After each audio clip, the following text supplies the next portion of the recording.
à Chaque soir une histoire. Aujourd'hui, je vais vous raconter l'histoire de Polo Capitaine. À bord de son superbe voilier, le capitaine Polo, accompagné de ses deux mousses, Boubou et Bigoudi, quitte, toute voile dehors, le port de l'île des Flibustiers. Il emporte dans sa cale une précieuse cargaison, un trésor qui intéresserait bien des pirates. La mer est belle et calme, le vent régulier, Polo est content. « Tu peux descendre » lance-t-il à Boubou qui fait le guet en haut du mât. « Tout va bien. Si la brise se maintient, nous serons de retour chez nous dans quelques jours. »« Chouette, je vais chercher ma canne à pêche. »« Ça mord » demande Bigoudi. « Non. C'est bizarre, on dirait que les poissons se cachent, répond Boubou perplexe.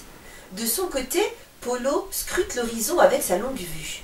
Tiens, remarque-t-il inquiet, le temps se gâte au loin. Ces nuages ne me disent rien de bon. Nous risquons d'avoir une nuit agitée. En effet, Polo ne se trompe pas. Une énorme tempête se prépare. Pendant la nuit, la mer se creuse. La pluie se met à tomber. Le lendemain matin, le bateau se retrouve ballotté sur une mer houleuse. Les vagues atteignent 10 mètres de haut et la pluie tombe de plus en plus violemment. Mais le capitaine Polo a une grande expérience de la mer. Il en a vu de bien pire, et les éclairs qui s'abattent près de son bateau ne lui font pas peur. Il prend les choses en main. « Attention !» s'écrie-t-il. « Ça a chauffé ! Bigoudi, accroche-toi! Boubou, viens prendre la barre, je vais vérifier notre position sur les cartes marines !» Sur le pont, Bigoudi se sent de plus en plus mal. C'est sa première traversée de mousse, et elle n'a pas l'habitude de tant de vagues. « Ouh là là, je crois que je vais être malade. Où sont mes comprimés ?» gémit-elle. Dans la cabine, en consultant les cartes, Polo se rend compte que le bateau ne se dirige pas dans la bonne direction. Les vagues ont dû dévier sa trajectoire. « Tonnerre de Brest !» hurle le capitaine, affolé. « Nous arrivons droit sur les récifs. Pas une minute à perdre, il faut virer de bord !» Le capitaine doit prévenir ses équipiers. Il s'élance sur le pont. « Tout le monde à son poste, nous faisons demi-tour. Marée à virer !» Bigoudi et Boubou, n'écoutant que leur courage, obéissent immédiatement aux ordres et se précipitent pour tirer les voiles alors que Polo reprend la barre. La manœuvre est entamée quand... Boum! Les récifs se sont rapprochés dangereusement. Le voilier, lourdement chargé, n'a pas eu le temps d'achever la manœuvre. C'est la collision. Et la coque s'est ouverte à l'avant. Sous la violence du choc, Bigoudi est projeté à l'arrière du bateau et Boubou passe par-dessus bord. Il faut agir vite, il ne sait pas nager, le courant est très rapide. « Au secours, aidez-moi » crie-t-il. Polo lance une bouée à la mer. « Attrape ça, vite! Il y a des monstres marins par ici, tu risques de te faire emporter au fond de la mer !» Boubou, paniqué, à l'idée de se faire dévorer par un monstre, se dépêche de remonter. Mais à bord, la situation a empiré. La brèche, ouverte dans la coque, est de plus en plus grande et l'eau commence à entrer. Il faut délester le bateau pour l'empêcher de sombrer. Tant pis, le trésor de Polo n'arrivera pas à destination.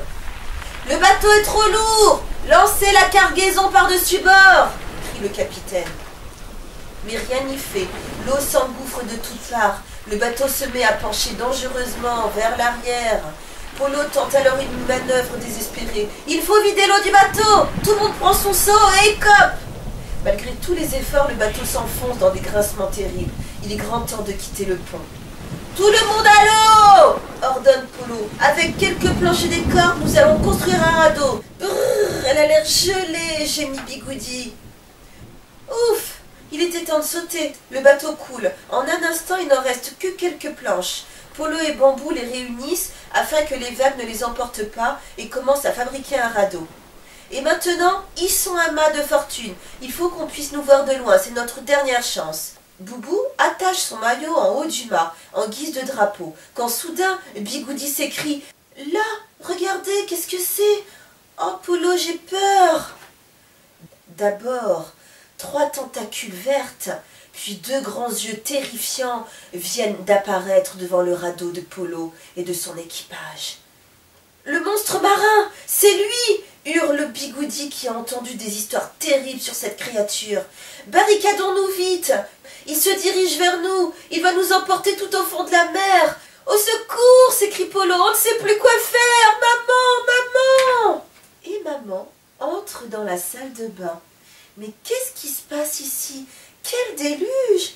Polo, c'est comme ça que tu prends ton bain?